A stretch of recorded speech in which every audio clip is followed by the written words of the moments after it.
آزاد جانم بیا چای بخور. والا بیچاره برادر میچسبه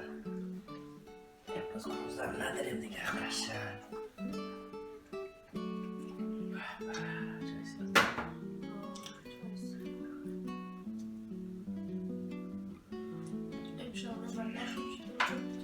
والا خیلی خوش گذشت